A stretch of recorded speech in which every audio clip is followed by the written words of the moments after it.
سب سے پہلے میں آپ کو ایک ڈاکیومنٹ دکھانا چاہتا ہوں, ایک نوٹس دکھانا چاہتا ہوں. ذرا اس کو اسکرین پر غور سے دیکھیے. اس نوٹس کو معمولی مت سمجھیے گا, یہ سندھ بلڈنگ کنٹرول اتھارٹی کا ایک لیٹر ہے. اور یہ لیٹر کس نے لکھا ہے, کیوں لکھا ہے, اس کے پیچھے اس وقت پورے پاکستان کی سیاست اور اس کے ساتھ ساتھ یہاں پر کاروباری معاملات جڑے ہوئے ہیں, اور اس کے پس پردہ اس بڑی چیز کو بچانے کے پیچھے کون ہے, یہ آج کا اہم انکشاف ہوگا. لیکن اس سے پہلے کچھ اور بڑی خبروں پر مجھے گفتگو کرنی ہے, یا آپ چاہتے ہیں کہ پہلے اس پر گفتگو ہو جائے اور بعد میں دوسروں پر گفتگو ہو جائے؟ میں سمجھتا ہوں, تو آئیے پہلے اس پر گفتگو کرتے ہیں.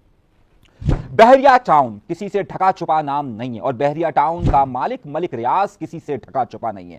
وہ شخص کے جو کھلے عام کرپشن کرتا ہے, وہ شخص جو سرے عام رشوتیں دیتا ہے, وہ جو سرے عام میڈیا کو خریدتا ہے, وہ جو سرے عام پولیٹیشنز کو خریدتا ہے, وہ جو سرے عام لوگوں سے بات کرتا ہے اور کہتا ہے میں اسے پہیے لگاتا ہوں, اس پر بہت سارے کیسز بنے اور اس کا تعلق بڑی ہی اہم سیاست کے ساتھ ہے. اس وقت حالیہ دور کے اندر اس کے اوپر ایک 190 ملین پاؤنڈ یعنی کہ 19 کروڑ پاؤنڈ کا ایک مقدمہ. یہ 19 کروڑ پاؤنڈ وہ کہ جو اس نے برطانیہ 2 نمبر طریقے سے بھیجے تھے, اور اس نے جو 2 نمبر طریقے سے بھیجے تھے اسے حکومت پاکستان کو واپس کیا گیا تھا. لیکن اس وقت عمران خان نے اسے سپریم کورٹ کے اکاؤنٹ میں دے دیا تھا, یعنی کہ جو ملک ریاض کا قرضہ اتارنا تھا اس میں دے دیا تھا. اب ملک ریاض پر قرضہ کیوں تھا, سپریم کورٹ میں کیوں دیا؟ اس لیے دیا کیونکہ کراچی کی جگہ اس نے پاکستان پیپلز پارٹی کے ساتھ گٹھ جوڑ کر اس نے اس وقت کی ایم کیو ایم کے ساتھ گٹھ جوڑ کر بحریہ ٹاؤن کی جگہ کراچی میں لی تھی, جس پر سپریم کورٹ نے یہ فیصلہ دیا تھا. سنیے, غور سے سنیے گا, جس پہ سپریم کورٹ نے فیصلہ دیا تھا کہ وہ 450 ارب اس کی قیمت بنتی ہے اس جگہ کی, اسے جمع کروائے. لیکن ہوا کیا, اس میں سارے سیاستدانوں کے نام آتے ہیں, اس میں بڑے بڑے لوگوں کے نام آتے ہیں. اب وہ جب قرض دینا تھا تو بیسیکلی سپریم کورٹ کو پے کرنا تھا, تو وہ جو 190 ملین پاؤنڈ آیا تھا وہ عمران خان نے یہاں پر دے دیا تھا. اور عمران خان پر الزام یہی ہے کہ اس کے بدلے اس نے زمینیں لی تھی, ہیرے لیے تھے, اس کی بیوی نے لیا تھا. یہ سارے الزامات ہیں, چلیے اس بات کو ایک طرف رکھتے ہیں. اب معاملہ کیا میں بتا رہا ہوں. اس کے بعد بحریہ ٹاؤن کے خلاف کراچی میں سب جگہوں پر ان کی فائلیں کھلنا شروع ہوئی, اور جب فائلیں ان کی کھلنا شروع ہوئی تو بڑے بڑے راز سامنے آنا شروع ہوئے, اور جب بڑے بڑے راز سامنے آنا شروع ہوئے تو بڑے بڑے نام بھی اس کے سامنے آنا شروع ہوئے. ایک دم سے بحریہ ٹاؤن کی پراپرٹی بیٹھنا شروع ہو گئی, اور اس وقت بحریہ ٹاؤن کا حال آپ سب کے سامنے موجود ہے. مگر اس پہ ایک بڑی اہم چیز آئی ہے. اس کے بعد ملک ریاض نے یہ دعویٰ کیا ٹویٹر اکاؤنٹ کے اوپر کہ جناب مجھے یہ کہا جا رہا ہے کہ میں عمران خان کے خلاف گواہی دوں. در حقیقت یہ عمران خان کی گواہی سے پہلے کے معاملات ہیں جو ان کے ساتھ ہوا تھا, لیکن انہوں نے ایک public figure, public point of view لینے کی کوشش کی, لیکن اس کے خلاف باقاعدہ سلسلہ جاری رہا, اور دبئی میں وہ مقیم رہا. دبئی میں اس نے اپنی ہاؤسنگ اسکیم کا اعلان کیا, تو پاکستان کے اندر نیب نے یہ اناؤنس کیا کہ ان کی ہاؤسنگ اسکیم کے اندر جو بڑے لوگ فنڈنگ کریں گے اس کے اوپر سوال اٹھایا جائے گا اور ان سے پوچھا جائے گا. پچھلے دنوں میں آپ کو ایک رپورٹ دکھانا چاہتا ہوں, اس میں پاکستانیوں نے یو اے ای کے اندر جو بہت بڑی سرمایہ کاری کی ہے اس کے حوالے سے ایف بی آر انویسٹیگیشن شروع کر رہا ہے. لیکن ایک اور معاملہ ہوا, اور معاملے کو اب بچانے کے لیے کون لوگ پیچھے آئے, اور اس وقت نیب اور سے لے کر دیگر محکموں پر ایک بڑی اہم چیز آ رہی ہے, وہ ذرا سنیے. یہ بات ہے آج سے تقریباً 1.5 سال پرانی, یعنی کہ 23 تاریخ 11واں مہینہ اور سال ہے 2023, یعنی 1.5 سال بھی نہیں, 2.5 سال کے قریب کا وقت یہ ہونے والا ہے. اور سپریم کورٹ نے ایک آرڈر دیا, اور اس آرڈر کے تحت سندھ کے محکمے ایس بی سی اے کو یہ کہا گیا کہ وہ اس کے بارے میں انویسٹیگیٹ کر اس کو ایک ڈیٹیل رپورٹ فراہم کرے. لیکن کیونکہ سندھ کے اندر خاص طور پر ایس بی سی اے سے لے کر جہاں تک اس وقت اگر بحریہ ٹاؤن کے سسٹم کو, جو 2 نمبر کا سسٹم تھا, اسے جکڑنے کی جہاں کوشش ہوئی ہے, وہیں پر اس کو بچانے کے لیے بھی ان کے لوگ آج بھی موجود ہیں جنہوں نے کروڑوں نہیں اربوں روپیہ اس وقت یہ کراچی کی جگہ دینے کے لیے استعمال کیا, اور اس کے لیے اربوں روپے کا فنڈ انہوں نے استعمال کیا, اور پاکستان سندھ گورنمنٹ کو سے لے کر ہر ایک کو شدید نقصان, کیونکہ دوست تھا, فیورٹ تھا, اور نوٹ گھوم رہے تھے. اب ہوا یہ کہ اس کی رپورٹ نہیں بنائی گئی. اس کے بعد نیب نے یہاں پر سختی شروع کی, اور نیب نے جہاں پر کراچی کے اندر بحریہ ٹاؤن کے پلاٹس اور ان کی جگہوں کے خرید و فروخت پر پابندی کا معاملہ اٹھایا, وہیں پر نیب نے آج سے قریباً کوئی 1.5 مہینے پہلے ایک خط لکھا. خط کس کو لکھا؟ ایس بی سی اے کو, اور یہ پوچھا کہ ذرا آپ بتائیے کہ کتنے لوگ, کتنے یہاں پر اپنے پلاٹس ہیں, کتنے کمرشل چیزیں ہیں, اور کیا ہے وہ دیں. یہ خط لکھا گیا 19 مئی 2025 کو. کب لکھا گیا؟ 19 مئی 2025 کو. اب ظاہر سی بات ہے ایس بی سی اگر اس پہ کام ڈالتی ہے تو ایس بی سی اے کا معاملہ یہ ہے کہ اس کے افسران کے بڑے بڑے لوگوں کے اس کے اندر نام آتے ہیں. اب سسٹم کو, یعنی کہ بحریہ ٹاؤن کے ملک ریاض کو, ویسے تو وہ گرفت میں ہے, لیکن آپ کو ایک اور بتا دوں, لیکن یہاں پر اس کو بچانے کا سسٹم کار فرما تھا. لیکن اس کے ساتھ ساتھ پچھلے دنوں ہمارے ایک دوست صحافی اعزاز سید صاحب، ہماری بڑے اچھے تعلقات ہیں ان سے، انہوں نے اس بات کا انکشاف کیا تھا کہ بحریہ ٹاؤن کے مالک ملک ریاض نے اس وقت موجودہ فیلڈ مارشل صاحب سے اپنے تعلقات استوار کرنے کے لیے باقاعدہ ایک لیٹر لکھا ہے اور بڑی بڑی باتیں کہیں اور کہا ہے کہ میں 30,000 کنال دے دوں گا شہداء کے نام پر وغیرہ وغیرہ، لیکن یہ معاملات ابھی تک طے نہیں۔ بقول ہمارے اعزاز سید صاحب کے ان کے ساتھ جو کچھ لوگ یہاں پر ہیں، کچھ وزیر ہیں، وہ سپورٹ کر رہے ہیں اس وقت ملک ریاض کو، اور خاص طور پر انہوں نے جس طرف اشارہ کیا ہے وہ بڑی اہم پوزیشن کے لوگ ہیں۔ مگر میرا سوال یہ نہیں ہے، میرا سوال یہ کہ سسٹم کو بچانے کے لیے، یعنی کہ ملک ریاض کو بچانے کے لیے کس طریقے سے ایس بی سی اے سست روی کا شکار اور کن لوگوں کو کام دیا گیا ہے، اب میں آپ کو اس طرف آتا ہوں۔ جب نیب کا لیٹر موجود ہے، جب سپریم کورٹ کا لیٹر موجود ہے، اس کے باوجود بھی اس معاملے میں سستی برتی جاتی ہے، کیونکہ اس میں کئی پردہ نشینوں کے نام آئیں گے۔ 1 مہینے بعد ایک لیٹر جاری کیا جاتا ہے، اور یہ لیٹر میں آپ کے سامنے رکھ رہا ہوں۔ یہ لیٹر جون کے مہینے میں 12 تاریخ کو لکھا جاتا ہے، اور اب اس لیٹر کو آپ غور سے دیکھیے، صحیح ہے، میں اس لیٹر کو آپ کے سامنے رکھ رہا ہوں اور ساتھ ساتھ اس کے اہم نکات اور اہم چیزیں میں آپ کے سامنے رکھنے والا ہوں، تہلکہ انگیز انکشافات آپ کے سامنے کرنے والا ہوں، باقی خبریں میں آپ کو بعد میں دوں گا، مگر ذرا سا اس خاص طور پہ اس کو دیکھیے۔ یہ جو ایس بی سی اے نے دیا ہے لیٹر، اب اس میں انہوں نے کہا ہے کہ ایک کمیٹی بنے گی جس میں director P S A and C S B C A, director Malir, director vigilance اور 4 ڈپٹی ڈائریکٹر ہوں گے، اور 4 ڈپٹی ڈائریکٹر یعنی کہ اسسٹنٹ ڈائریکٹر، اور پھر یہ مختلف لوگوں کی کمیٹی بنے گی۔ اب اس کو کام کیا گیا ایس بی سی اے کا کام دیکھیے، یہ total number of residential plot بتائے گی، total number of commercial plot بتائے گی، یہ ٹوٹل نمبر آف پلاننگ کا بتائے گی، یہ ٹوٹل والیوم بتائے گی کہ کتنی ڈیولپمنٹ ہوئی ہے، سب کچھ بتائے گی۔ ایک ایسا ادارہ ایس بی سی اے رسنی کا کہ جس کو سب کچھ پتا ہوتا ہے جہاں نوٹ بننے ہوتے ہیں، اور جب نوٹ جانے والا معاملہ ہوتا ہے تو پھر یہ رک جاتے ہیں۔ اب انہوں نے جو اس کے ساتھ کمیٹی بنائی، یہ ایک لیٹر، اب دوسرا لیٹر دیکھیے، اب دوسرے لیٹر میں انہوں نے ملیر 13 تاریخ کو یہ لیٹر، 12 تاریخ کا یہ لیٹر ہے، اور پھر 13 تاریخ کو ایک لیٹر جو ہے وہ ملیر کی طرف وہاں سے ایک جاری ہوتا ہے، اور اس لیٹر کے مطابق 4 لوگوں کو اس کمیٹی کے اندر رکھا جاتا ہے، عبداللطیف جروار صاحب، شہزادو کھوکھر صاحب، سلیم حبیب صاحب اور انصاری صاحب، صحیح ہے، ان 4 کو رکھا جاتا ہے۔ باخدا میں بڑی بات نہیں کرتا، ان سب کی کیپیبلٹی دیکھیے اور 1 مہینے کی رپورٹ دیکھیے، 1 مہینے کی رپورٹ ان کی اٹھا کے دیکھ لیجیے انہوں نے کیا کام کیا۔ حیرت انگیز طور پر ان لوگوں کو رکھا گیا ہے، اور جس طریقے سے ایس بی سی سے لیٹر نکلا ہے، یوں لگتا ہے کہ ملک ریاض کو بچانے کے لیے ایک نظام قائم کیا گیا ہے، اور ملک ریاض کو جو نیب نے اتنی سختی کی ہوئی تھی، جو خاص طور پر اس شخص کے اوپر کہ جس سے کراچی اور سندھ حکومت کے پیسے دینے 450 ارب روپے دینے، اور وہ نہیں دیے اس نے، اس کو بچانے کے لیے ایک نظام یہاں پر موجود ہے جو اتنی سلو موشن میں کام کر رہا ہے کہ کہیں پر ڈیل ہو جائے، کہیں معاملات ہو جائے، معاملات کو سلو آہستہ برنر پر رکھا ہوا ہے۔ یہ کون لوگ ہیں جو اس کو آہستہ برنر پر دیکھنا چاہ رہے ہیں؟ میں آپ کو بڑی تہلکہ انگیز خبر دے رہا ہوں، یہ لیٹرز میرے پاس ہے اور اس کے بعد کی رپورٹس بھی میرے پاس ہیں۔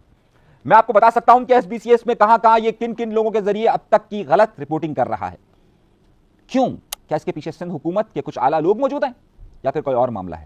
یہ تفصیلات میں آپ کو اگلے پروگرام میں ضرور بتاؤں گا کہ یہ کس طریقے سے ملک ریاض کو بچانے کے لیے پورا فارمولہ طے ہو رہا ہے، اور ملک ریاض اس وقت کس طریقے سے مختلف محکموں اور اعلیٰ شخصیات سے رابطہ کر رہے ہیں، اور کس طریقے سے کچھ لوگ اس سسٹم میں جو اس سے مستفید ہوئے ہیں، اس میں میڈیا ہے، اس میں بہت سارے سابق جج ہیں، اس میں بہت سارے سابق جنرل ہیں، اس میں بہت سارے لوگ شامل ہیں، وہ اسے سیاستدان بڑے بڑے شامل ہیں، اور حکومت کے سخت وزراء شامل ہیں، وہ اس نظام کو بچانے کے لیے پیچھے بھاگ رہے ہیں۔ پوچھیے ایس بی سی سے، سندھ حکومت سے کہ اب تک میں آپ کو رپورٹ کیوں نہیں دی گئی، کیوں اس کام میں سلو موشن رکھا ہوا ہے، تو آپ کو بہت سارے راز فاش ہوں گے کہ آخر اگلی سیاست کا معاملہ کیا ہے۔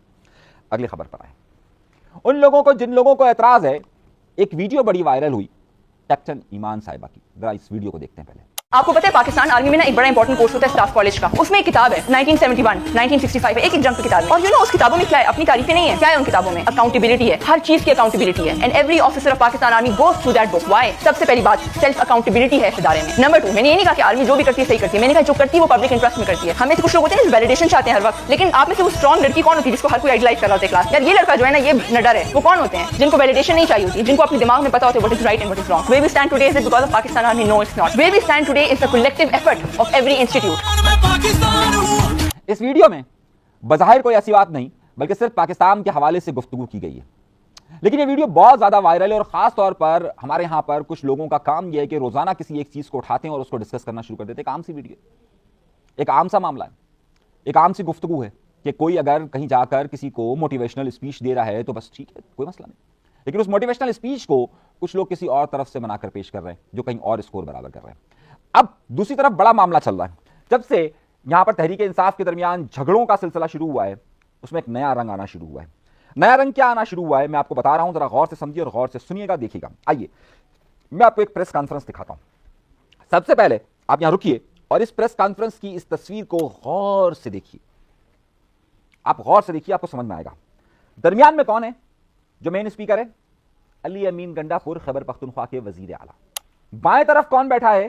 ذرا غور سے سمجھیے گا. بائیں طرف بیٹھا ہوا ہے چیئرمین پی ٹی آئی کا, یعنی کہ جس کا عہدہ تنظیمی سطح پر سب سے بڑا ہوتا ہے وہ. دائیں طرف کون بیٹھا ہے؟ General secretary P T I کا. یہ تصویر ظاہر کرتی ہے کہ طاقت کا منبع یا سورس اس وقت علی امین گنڈا پور کے پاس ہے. اب علی امین گنڈا پور پر وہی علی امین گنڈا پور ہے کہ جب پریس کانفرنس کی تو انہوں نے کچھ باتیں کہی ہیں. ذرا سا میں ایک ایک بات کو آپ کے سامنے رکھنے والا ہوں اور آپ کو تہلکہ انگیز انکشافات آپ کے سامنے رکھنے والا ہوں. انہوں نے ایک بات واضح طور پر کہی کہ مجھے ملاقات نہیں کرنے دی گئی اور میں بھانپ چکا تھا, لیکن بجٹ پاس ہونا تھا. آپ کو معلوم ہے کہ علیمہ خان صاحبہ نے واضح طور پر اس کے لیے کہا تھا کہ یہ کوشش اس لیے کی گئی کیونکہ مائنس کرنا تھا ان کو. میڈم کیا عمران خان کو مائنس کر دیا گیا مائنس عمران فارمولا ہے؟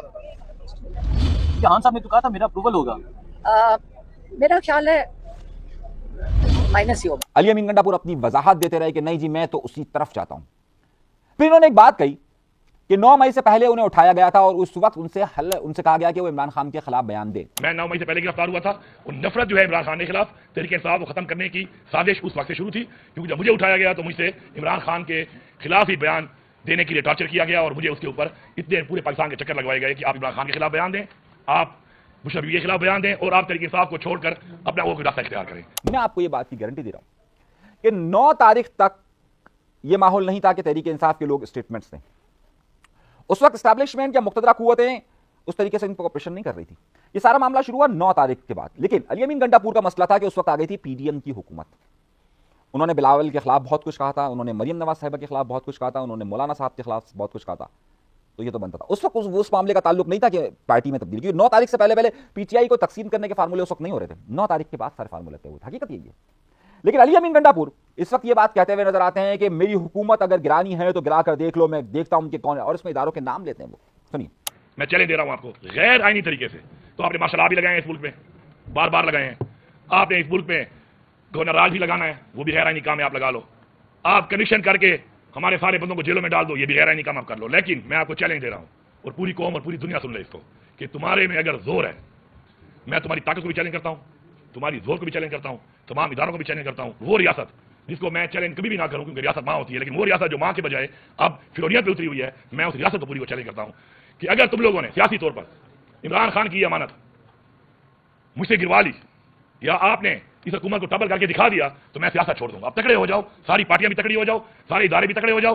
ہمارے ماشاءاللہ ٹائم ٹیسٹڈ لوگ ہیں, ہمارے لوگوں نے قربانیاں دے کے یہاں تک پہنچے ہیں. ٹائم ٹیسٹڈ لوگ ہیں, یہ نہ بکنے والے ہیں, نہ جھکنے والے ہیں, نہ ڈرنے والے ہیں. یہ چیلنج آپ قبول کرو سازش کے بجائے اور غیر آئینی طریقے کے بجائے. چیلنج ہے آپ کو, آپ کی طاقت کو چیلنج ہے, آپ کی فلوریت کو چیلنج ہے کہ آپ یہ حکومت ٹبل کر کے دکھاؤ, میں سیاست چھوڑ دوں گا. لیکن آپ یہ نہیں کر سکتے کیونکہ آپ کی اتنی اوقات نہیں ہے. اب آپ نے سنا کیا واقعی میں علی امین گنڈا پور یہ بات کر رہے ہیں؟ لیکن اس وقت پوری پی ٹی آئی کی 99% لوگ علی امین گنڈا پور پر بھروسہ کرنے کے لیے تیار نہیں ہے, کسی طور پر بھی تیار نہیں ہے. خود علی امین گنڈا پور کے بارے میں سوالات بیرسٹر گوہر اٹھا چکے ہیں, علی امین گنڈا پور پر سوالات اس وقت سلمان راجہ اٹھا چکے ہیں, علیمہ خان صاحبہ اٹھا چکی ہے. تو آخر یہ معاملہ جا کس طرف رہا ہے؟ ہم نے دوڑائی جادوگرنی, اور جادوگرنی دوڑانے کا مطلب ہمارے پاس یہ نظر آیا کہ میں نے کے پی کے اندر ایک بہت بڑے سورس سے گفتگو کی. بہت اہم پوزیشن پر بیٹھے ہوئے ہیں صاحب, وہ بہت اہم پوزیشن پر کے پی کے اندر, بہت اہم پوزیشن پر. میں نے ان سے رابطہ کیا اور میں نے پوچھا کہ کیا آپ علی امین گنڈا پور کے خلاف تحریک عدم اعتماد لا رہے ہیں؟ انہوں نے منع کیا. میں نے کہا اچھا, میں پھر بتا رہا ہوں بہت بڑی پوزیشن پر ہے, بہت بڑی پوزیشن پر ہے. انہوں نے کہا نہیں, اس وقت علی امین گنڈا پور اور پی ٹی آئی کا اختلاف ان کو سوٹ کرتا ہے, اس وقت وہ کسی طور پر بھی انہیں گرانا نہیں چاہتے. تو میں نے کہا کہ کیا تحریک عدم اعتماد آئے گی؟ انہوں نے کہا قطعی طور پر نہیں آئے گی, ابھی نہیں آئے گی. یہ میں آپ کو بڑی پکی 100% خبر دے رہا ہوں. میں آپ کو کوئی کسی کی بالواسطہ خبر نہیں دے رہا, بلکہ براہ راست جو میری گفتگو ہوئی ہے پاور کوریڈورز کے اندر, وہاں کی میں گفتگو آپ کو بتا رہا ہوں. پھر میں نے پوچھا اپنی جادوگرنی سے کہ کیا آپ کو لگتا ہے کہ Tehreek Insaf P T I کے اندر توڑنے کی کوئی کوشش ہوگی اور پی ٹی آئی ٹوٹے گی؟ ان کا کہنا تھا کہ پی ٹی آئی اپنے آپ سے ٹوٹے گی, اس وقت ہم کوشش نہیں کر رہے کیونکہ وہاں پر وسائل اور اقتدار کا جھگڑا آپس میں زیادہ شدت اختیار کرتا جا رہا ہے. میں نے کہا علی امین گنڈا پور کو جاتا ہوا دیکھ رہے ہیں آپ اور اس کی جگہ کسی اور چہرے کو آتا ہوا دیکھ رہے ہیں. کہہ رہے اس کا فیصلہ تحریک انصاف کو کرنا ہے, لیکن اس وقت تحریک انصاف پوری اوپری سطح پر یہ سمجھتی ہے کہ علی امین گنڈا پور کے مقتدرہ حلقوں کے ساتھ رابطے بہتر ہیں تو انہیں رہنا چاہیے. اسی لیے جو خود تحریک انصاف نے جب پریس کانفرنس کی تو ان کا چیئرمین اور جنرل سیکرٹری سائڈوں میں بیٹھے اور علی امین گنڈا پور نے مرکزی پریس کانفرنس کی. یہ میں آپ کو خبر دے رہا ہوں, کسی کو کوئی بھی اعتراض ہو, کہیں پہ بھی جا کر دیکھنا ہو تو جا کر وہ اس بات کو چیک کر سکتا ہے.